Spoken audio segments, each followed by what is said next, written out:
अध्याय 8 श्लोक 21 बघताय. अव्यक्तोक्षर इत्युक्तस्तमाह परमांगतिम यम प्राप्य न निवर्तन्ते तद्धाम परमं मम.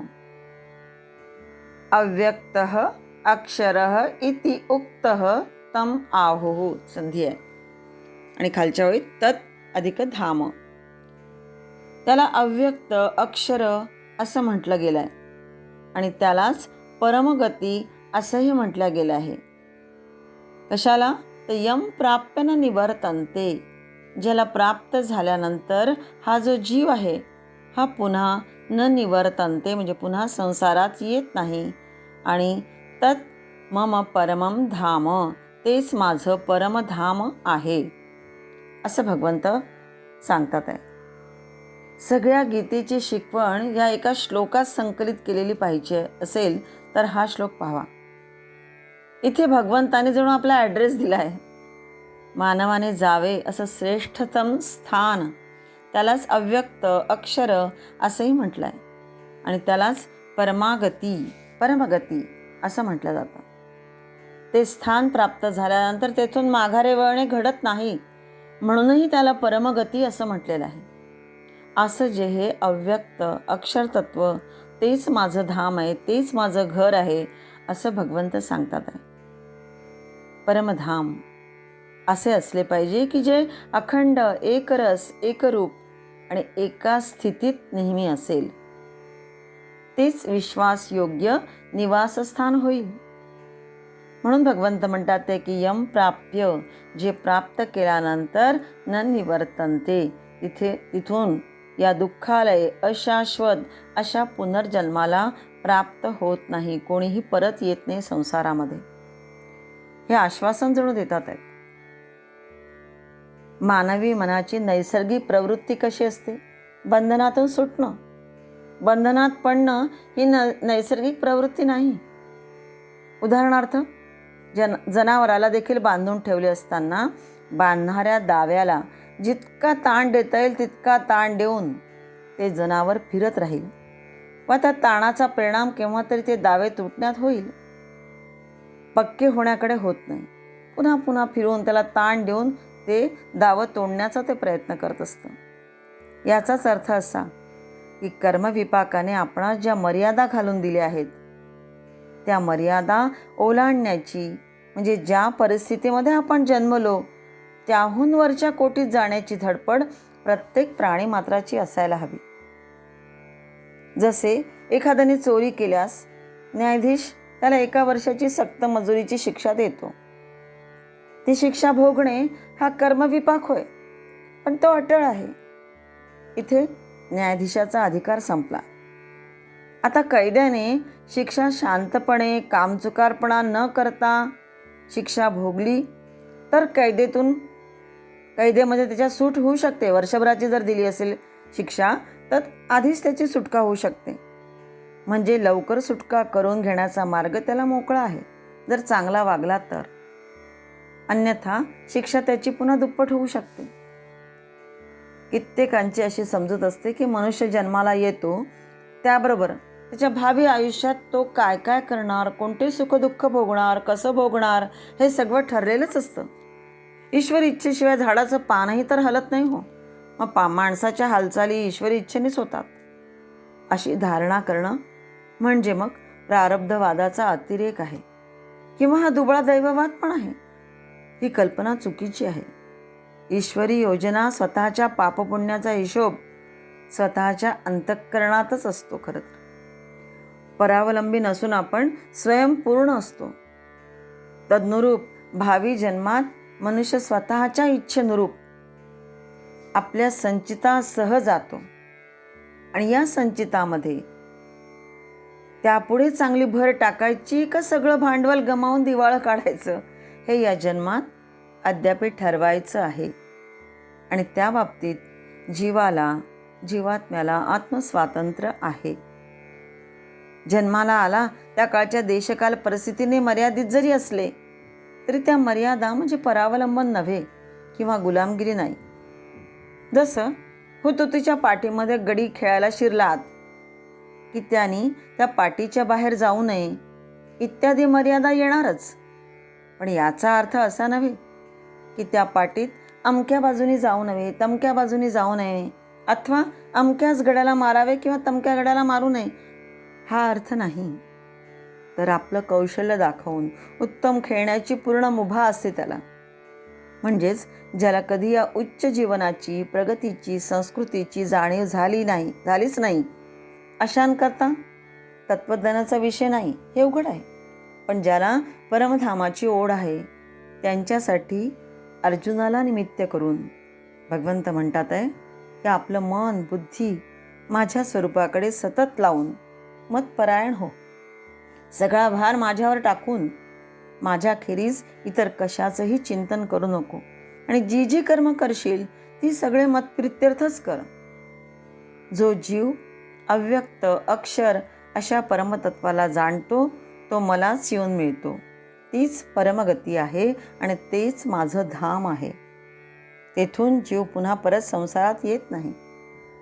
हे पूर्ण आश्वासन भगवंत देतात आहे.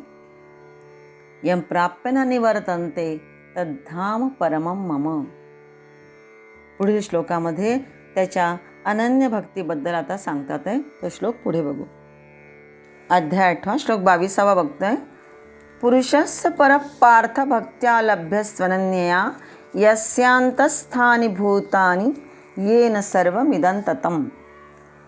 हे पृथानंदन पार्था, संपूर्ण प्राणी ज्याच्या अंतर्गत आहेत, यस्य अंतःस्थानी म्हणजे भूतानी, संपूर्ण प्राणी ज्याच्या अंतर्गत आहेत, येन ज्याच्याद्वारा सर्वम इदम ततम हा संपूर्ण संसार कसा झाला आहे, व्याप्त आहे. ततम म्हणजे व्यापल्या गेलेला आहे.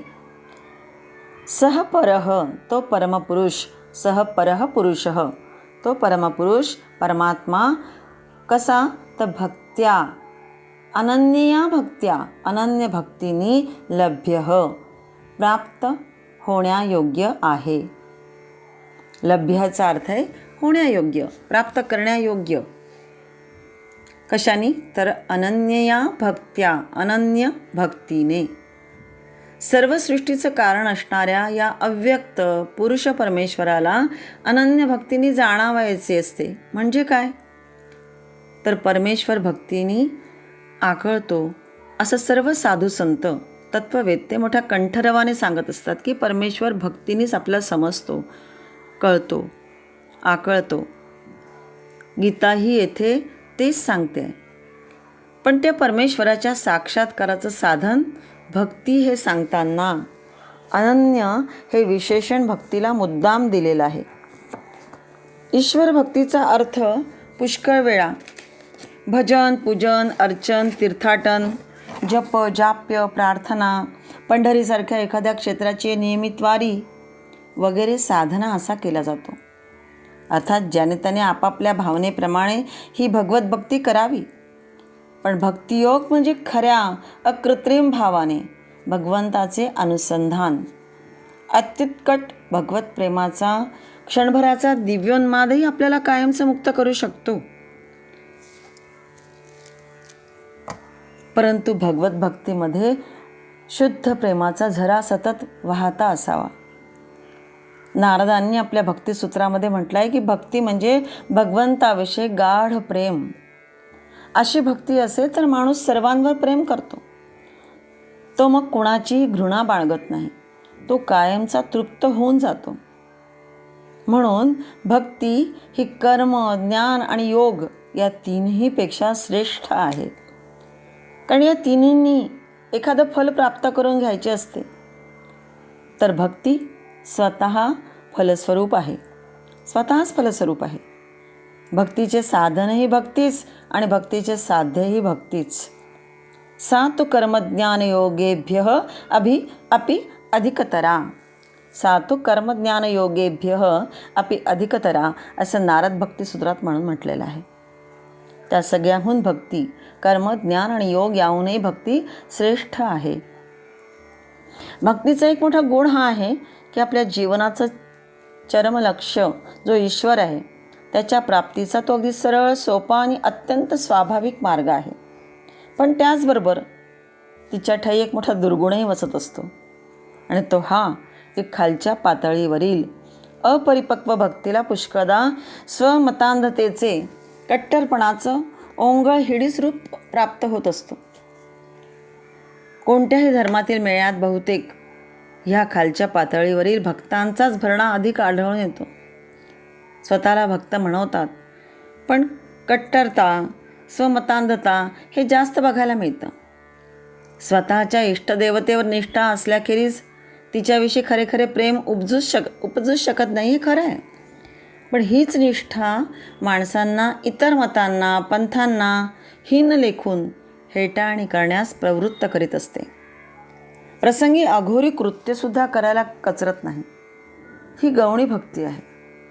पण भक्तीची परिपक्व अवस्था म्हणजे कोणाविषयी घृणेचा भाव न बाळगणे ही आहे. भक्त्या लभ्यतु अनन्यया या पहिल्या ओळीतील अनन्यया म्हणजे अनन्य भक्तीने म्हणण्याचं तात्पर्य हेच आहे की भक्तीबरोबर अहंकाराचा सर्वथा त्याग, आपल्या आग्रही मतांचा संस्कार राहू नये, ममत्वाचं आकर्षण राहू नये, सर्व काही भगवानच हा अनुभव करणे म्हणजे मग अनन्य भक्ती आहे. खालच्या ओळीतील यस्य अंतःस्थानी येन इदं सर्वं ततं म्हणण्यात भगवंत म्हणतात की माझ्याशिवाय कोणाचीही स्वतंत्र सत्ता नाही. सर्व माझ्यापासूनच उत्पन्न होतात, माझ्यातच स्थित राहतात आणि माझ्यातच लीन होतात. म्हणून सह परः पुरुषः, तो परमश्रेष्ठ पुरुष सर्व काही मीच आहे. 16 ते 22 श्लोकांपर्यंत आपण बघितलं की भगवंतांनी सांगितलं की ब्रह्मलोकापर्यंत गेलेले जीव परत येतात आणि मला प्राप्त झालेले परत येत नाहीत. परंतु कोणत्या मार्गाने जाणारे परत येत नाहीत आणि कोणत्या मार्गाने जाणारे परत येतात, या दोन्ही मार्गांचं वर्णन आता पुढच्या श्लोकांपासून करतात आहे. ते श्लोक आता आपण पुढे बघूया.